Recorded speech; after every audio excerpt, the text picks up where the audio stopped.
It was difficult to grow up in our little town, particularly in our modest two-story home where relationships were constantly complex. This is my tale, Molly, and how I came to realize that sometimes the people who should love you the most are the ones who have damaged you the most. At the nearby mine, my father put in a lot of overtime. He normally buried himself in the newspaper after dinner because he was quiet and exhausted. In contrast, my mother was anything but quiet. With her phone glued to her ear and a mindless talk program playing in the background, she would spend endless hours laughing with her friends while splayed out on our shabby couch. She would scream into the phone, "Linda, you won't believe what happened on The Real Housewives today," utterly disregarding the empty refrigerator that needed to be restocked or the stack of dirty dishes in the sink. Then came Riley, my younger brother and my mother's cherished golden kid. The difference in her treatment of us was evident even in my earliest recollections.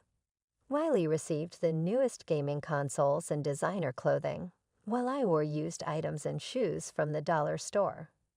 I recall saying to my mother, "Mom, my shoes are falling apart," when I was 12 years old. "Could we maybe get new ones this weekend?" Her eyes seldom left her phone. "Molly, there isn't any money for shoes at the moment. In addition, I still think them look good." Later that week, however, I saw Mom bring a shopping bag full of new clothes for Riley back from the mall. She said, "Look what I got for my special boy," as he excitedly opened the bag. Her carelessness was always evident at dinner, with takeout containers or frozen entrees in the microwave strewn all over our kitchen table. I would occasionally look at the depressing, plastic-wrapped meals and wish I had a typical mother who prepared authentic cuisine. I realized by high school that I would not be attending college. There were no discussions about higher education, no college fund, and no savings. When I heard my parents fighting one day, the truth of our financial predicament struck me hard. My father said, "Nay, we can't keep living like this," in a tense tone. "The bills are piling up." "Well, what do you expect me to do about it?" Mom retaliated. "You're the one who should be making more money." That's when I decided what to do. I went to the cafe 3 blocks from our house on my 15th birthday and begged for a job. After observing my resolute demeanor, the manager, Mrs. Peterson, offered me a position as a part-time waitress. She remarked, "You've got good instincts, kid," following my first week. "Keep this up and you'll go far." I felt proud of myself for the first time in my life.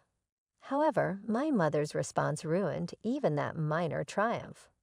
When I informed her about my new employment, she sneered, "A waitress." "Well, someone must do it, I guess. Just make sure it doesn't get in the way of attending to your brother's requirements."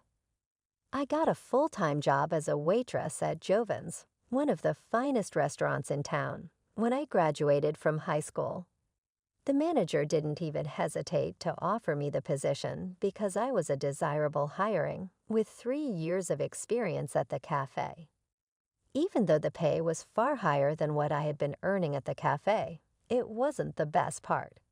After their shifts, servers were allowed to take home any leftover food because to Mr. Romano's fantastic policy. These weren't just leftovers in a fancy Italian restaurant. Gourmet spaghetti, expensive meats, and freshly baked sweets that would otherwise be wasted are all on the table. My family's eyes brightened, as if it were Christmas morning when I brought home a container of garlic bread and fettuccine Alfredo for the first time.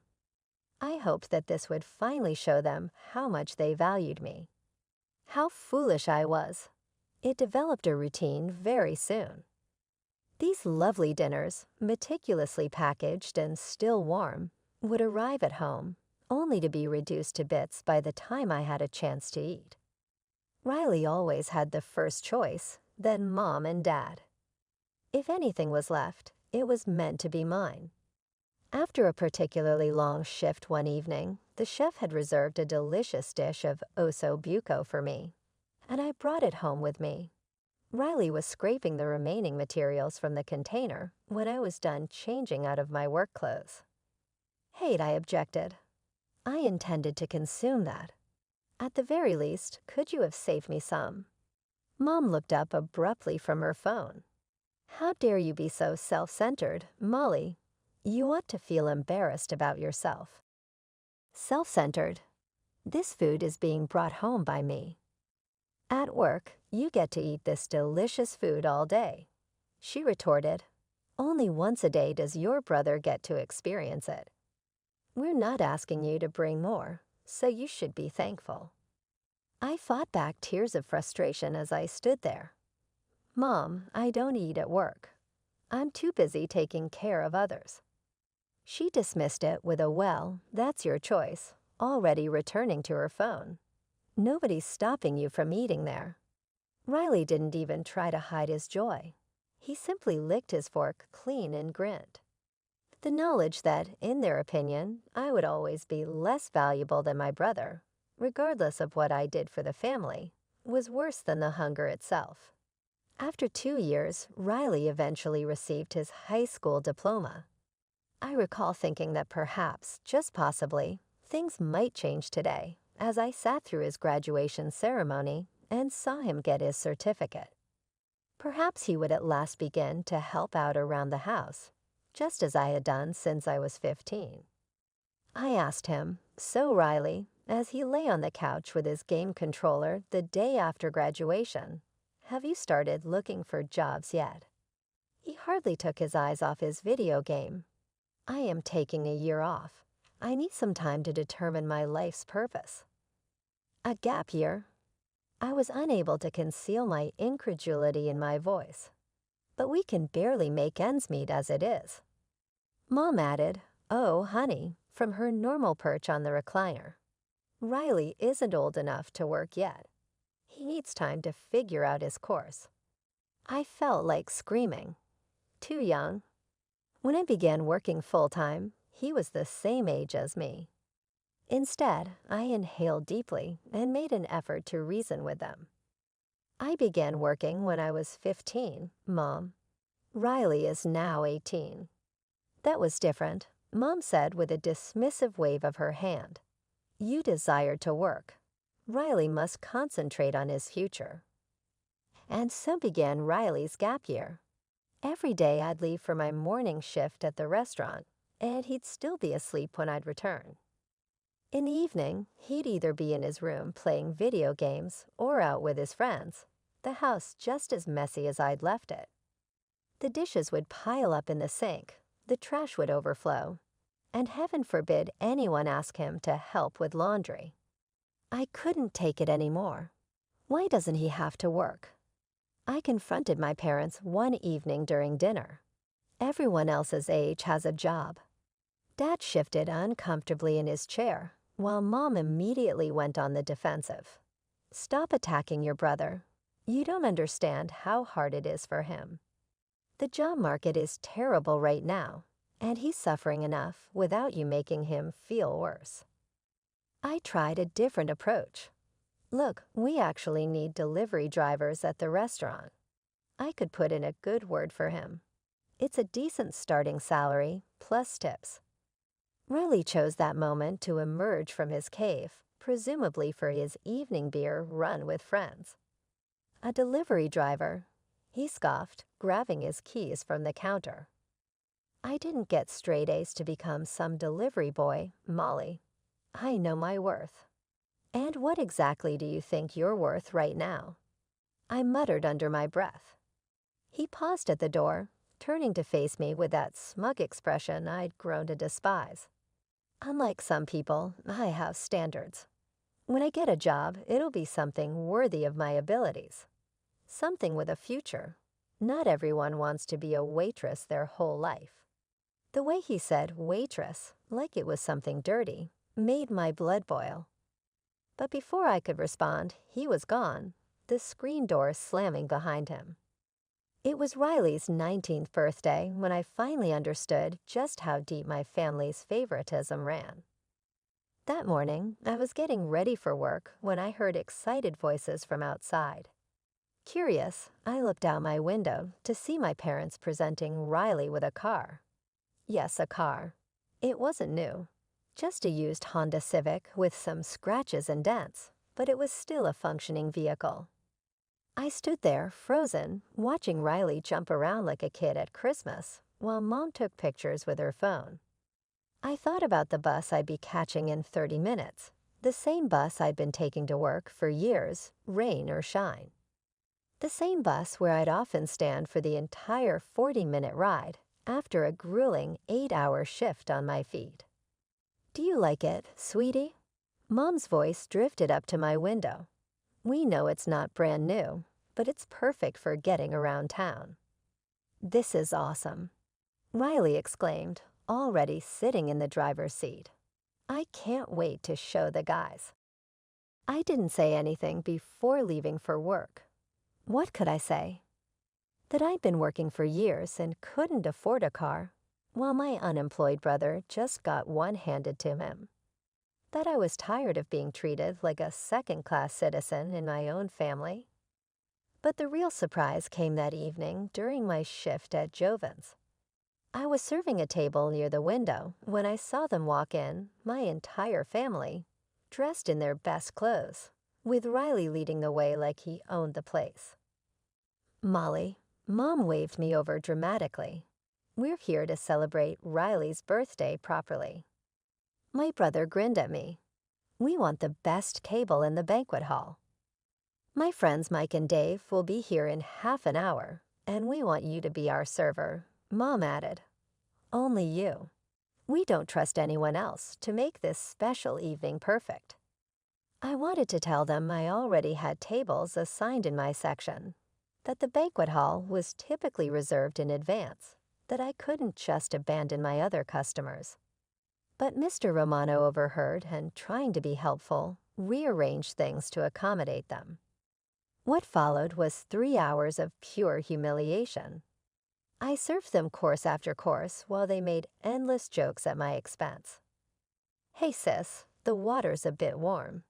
Don't they teach you proper serving temperature in waitress school?" Riley snickered. "Molly dear, you missed a spot when you wiped the table. Maybe that's why you're still just a server," Mom chimed in, while his friends laughed. By the time they finished their elaborate meal, complete with expensive wines and multiple courses, I was exhausted and emotionally drained. But the worst was yet to come. As they gathered their coats, Mom pulled me aside with that fake sweet smile I'd grown to dread. "Darlings, there's just one tiny thing," she said, lowering her voice. "We're a bit short on cash right now. You'll need to cover the bill. Consider it your gift to your brother for his birthday." I stared at the bill in my hand. $247.183, nearly half my weekly salary. "You can't be serious," I whispered. "You came here knowing you couldn't pay." "Don't be dramatic, Molly," she hissed. "It's your brother's birthday. Surely you want to do something nice for him. Besides, you get an employee discount, don't you?" They all stood there watching me, Riley twirling his new car keys, while Mom gave me that expectant look. That said, I had no choice, and she was right. I couldn't let them walk out without paying. It would cost me my job. 6 months after Riley's extravagant birthday celebration, my own birthday rolled around. That morning, Mom was unusually chipper. "Don't make any plans for tonight, sweetie," she sang out as I headed to work. "We have a special surprise waiting for you when you get home." For the first time in years, I actually felt hopeful. Maybe they'd finally realized how unfairly they'd been treating me. Maybe they'd finally show me the same kind of appreciation they showed Riley. I spent my entire shift daydreaming about what might be waiting for me. Maybe a nice family dinner, perhaps even something special they'd saved up for. I practically rushed home after my shift ended, my heart beating faster as I opened the front door. But what I saw stopped me dead in my tracks. There stood my family, dressed to the nines. Mom in a brand new designer dress that must have cost at least $400. Matching shoes I recognized from the expensive boutique downtown. And Dad and Riley in crisp new suits that definitely weren't from the discount store. Happy birthday, they chorused. But all I could see was the money they were wearing, my money. Here's your gift, sis, Riley smirked, tossing a small package at me. With trembling hands, I opened it to find a perfume box, but something was off. The designer name was misspelled, Gookie instead of Gookie. The label was crooked, clearly stuck on by hand. And when I sprayed a tiny bit, the chemical smell was so overwhelming it made my eyes water. That was the moment something inside me snapped. Are you kidding me? My voice started low, but quickly rose to a shout. Molly, Mom looked shocked. Don't be ungrateful. Ungrateful. I was screaming now, years of pent-up frustration pouring out. I pay all the bills in this house. I buy the groceries. I give you expensive gifts for every holiday. Keep your voice down, Dad muttered, but I was beyond stopping. You bought Riley a car with my money. I'm still paying for his gas, and he won't even give me a ride to work. I've asked him 3 times, and each time he said he was too busy playing video games. Riley shifted uncomfortably. It's not my fault you can't afford your own car because I spend all my money on this family. I grabbed my hair in frustration. And what do I get for my birthday? Fake perfume that smells like paint thinner while you're all standing there in clothes that cost more than I make in 2 weeks. You're being hysterical, Mom snapped. This is no way to act on your birthday. Hysterical? I screamed. You want to see hysterical. I snatched up the perfume bottle. This isn't even real. You couldn't even be bothered to get me something that wasn't a cheap knockoff. That's enough, Dad's voice boomed. If you're going to act like this, you can just go to your room and stay there. Yes, Mom added, smoothing her expensive dress. Go celebrate alone until you can behave properly and show some gratitude. I turned and walked to my room without another word. But this time was different. This time, I wasn't going to cry. This time, I was going to plan. Because in that moment, I knew with absolute certainty that I needed to get out of this house. Just a week after my disastrous birthday, Mr. Romano called me into his office. I was nervous at first, wondering if my family's behavior during Riley's birthday dinner had finally caught up with me. Molly, he said, gesturing for me to sit down. I've been watching your work here for a long time. You're reliable, professional, and our customers love you.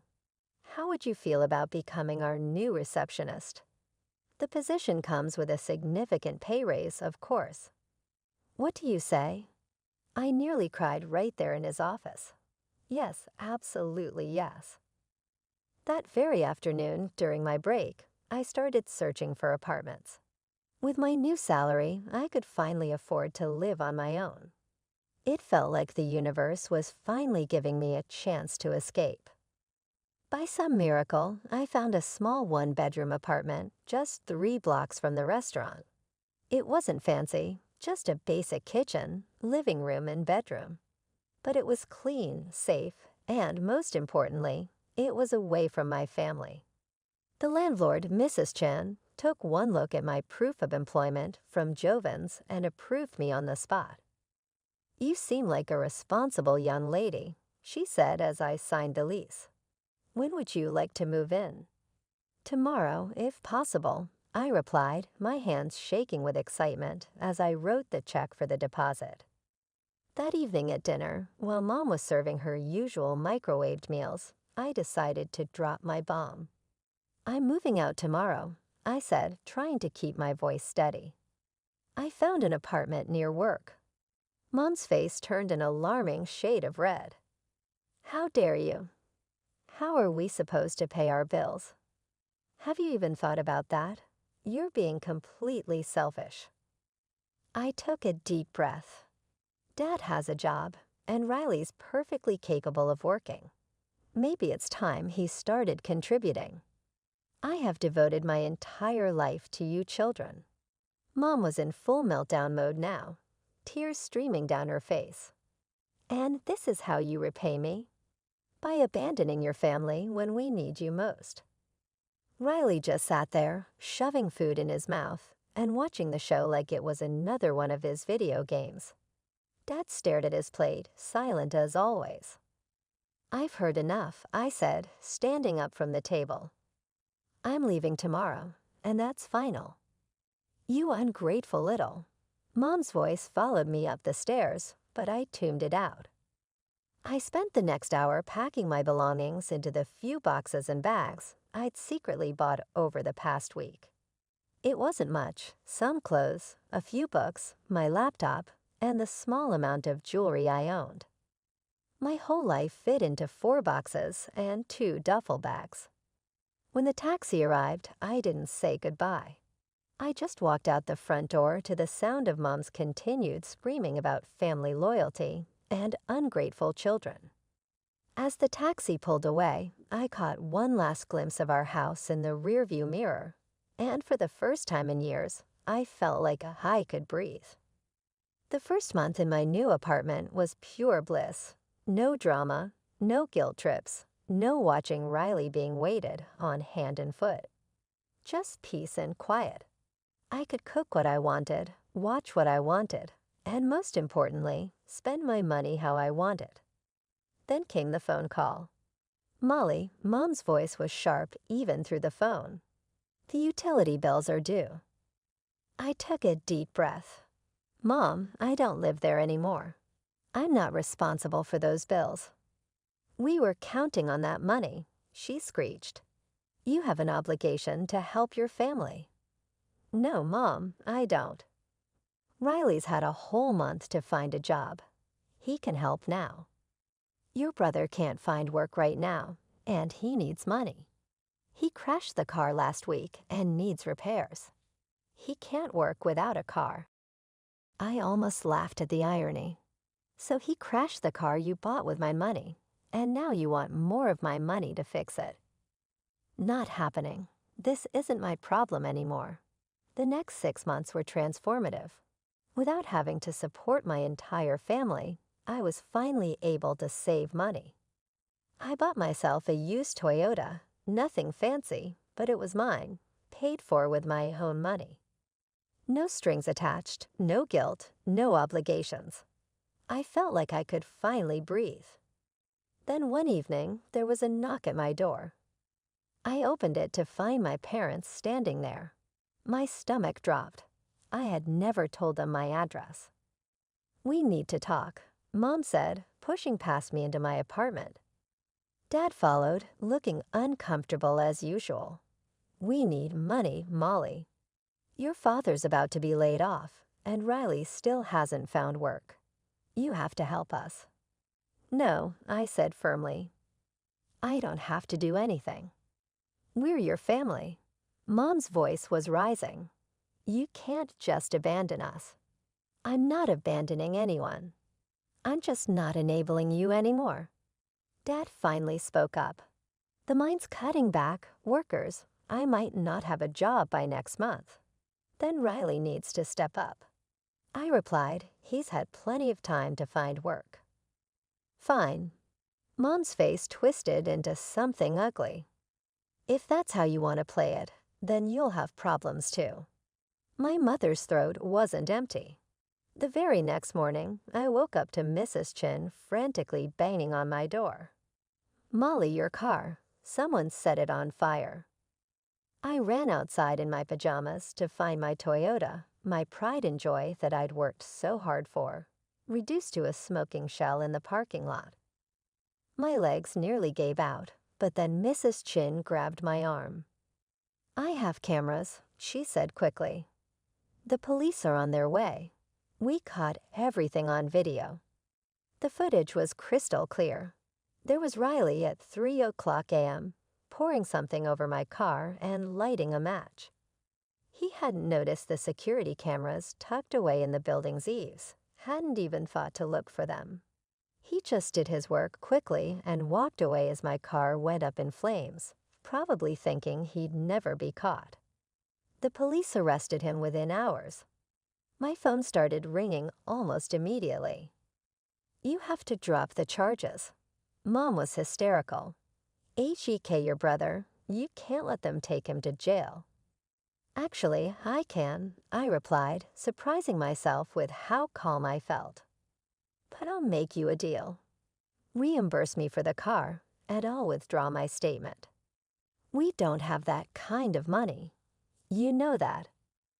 "Then Riley can face the consequences of his actions for once in his life." "You heartless little." I hung up before she could finish. The trial was quick.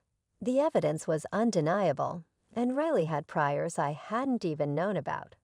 Apparently, he'd been in trouble for vandalism before, but my parents had always managed to sweep it under the rug. This time, there was no sweeping. He got 3 years and was ordered to pay restitution equal to the value of my car. My parents eventually took out a loan to pay me back, probably hoping I'd drop the charges if they did. But it was too late.